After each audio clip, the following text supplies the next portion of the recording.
Dear students, welcome to Odelia Vlogs. Today we can study Module 2 from Research Methodology. We can go to the contents, research problem, sources, selection of research problem, and techniques involved in defining a problem. First of all, we can study what is a research problem.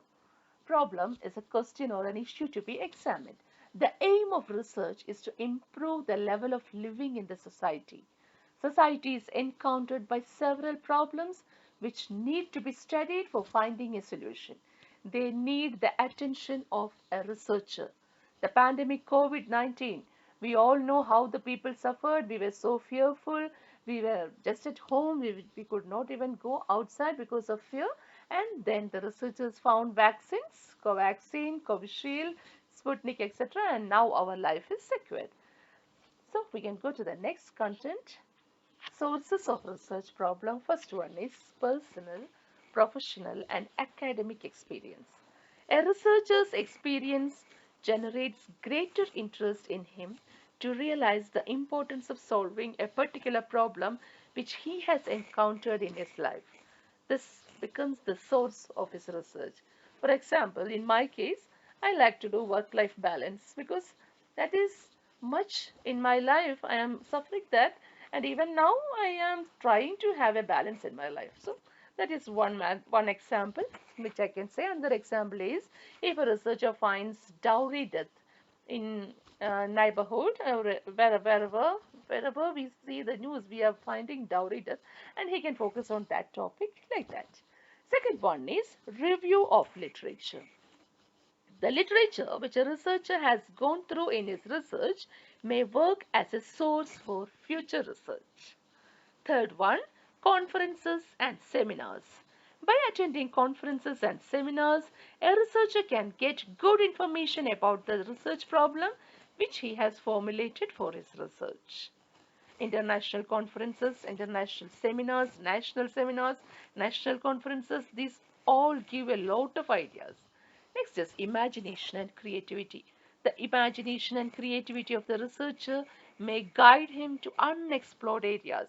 He may find new answers to the problems for which already exists a solution. Next is technical and social changes. The researcher may find that technology and social aspects are changing. These changes offer sources for new researchers. Now we can go to the criteria of a good research problem. First one, clear and unambiguous. There must be perfect clarity in the problem taken for the study, otherwise there will be lot of confusion. Second one, logic and systematic. Research is guided by logic or reasoning. The researcher must be able to establish relationships in a logical manner. Systematic approach rejects the use of guess and intuitions in arriving at conclusions. Third point is empirical. Research is always related to one or more aspects of the real situation and hence deals with concrete data that provides a basis for external validity to the research results. Next point is relation between variables. The problem selected for study should express a relation between the variables contained in the study. The problem under study must be in a position to highlight the nature, extent and implications of such relation existing among the variables of the study. Next is verifiable. Though the results of the research studies in social sciences cannot be reproduced, the problem chosen for the study should not look absurd. It should be undertaken with an intention to make the study useful and replicable. Usually, verifiability is possible only in physical and natural sciences, but still we can replicate it. And if the results are again the same, then that is a good advantage. Next is interesting. The problem to be studied must be interesting to the student and also to the people in working in that field. Unless the problem is interesting, the candidate may lose interest in the middle of the research and he will drop the research in middle. Next, we can study the next topic, that is criteria for selecting a problem.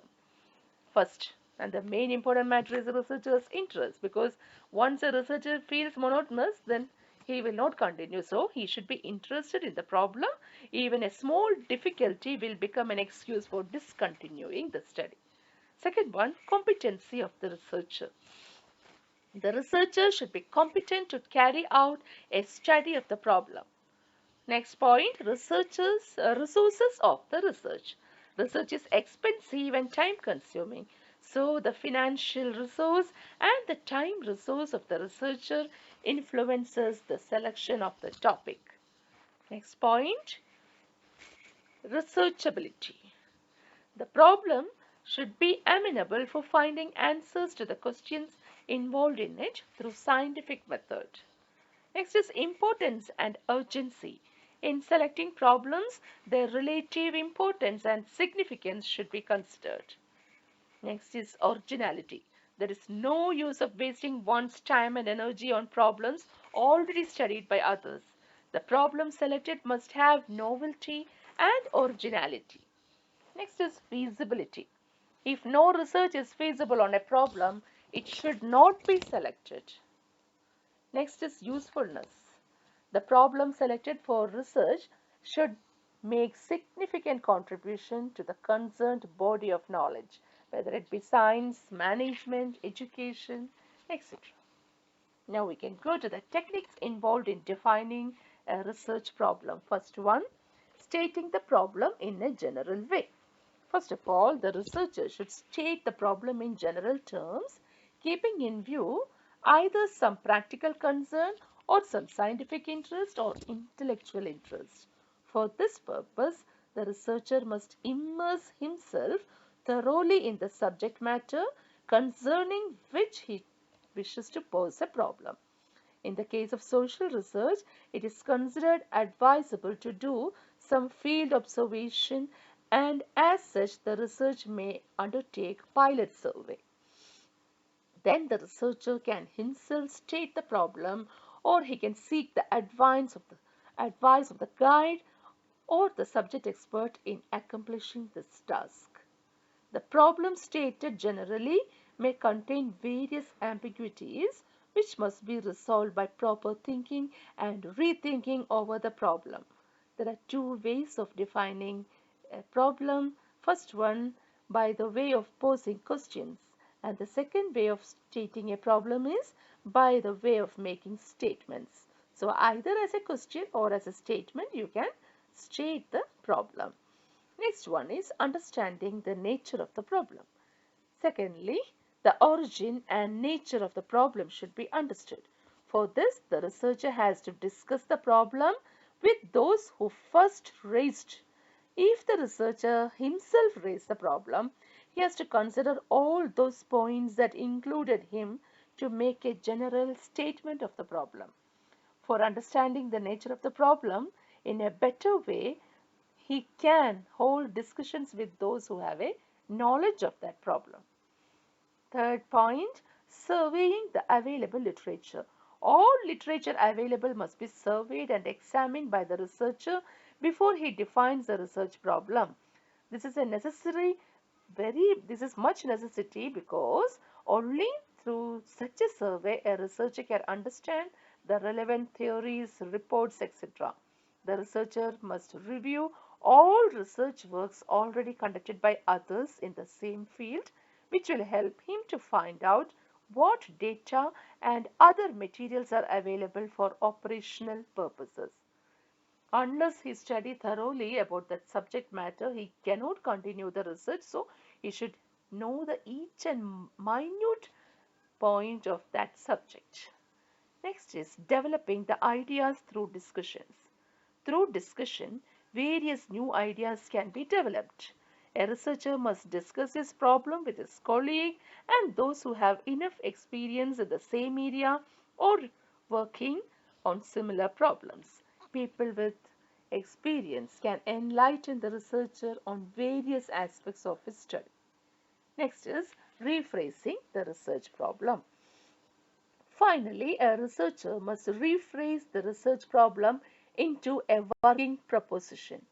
Through rephrasing, the researcher puts the research problem in as specific terms as possible so that it may become operationally viable and may help in the development of working hypothesis. This is a very small module and you can easily study this, and you should not skip any points because these are all on exam point of view.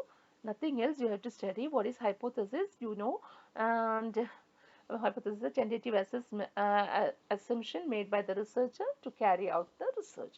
So these are all the points you have to study in module 2, and we can wind up today, and tomorrow we will continue with the third module, revision for research methodology.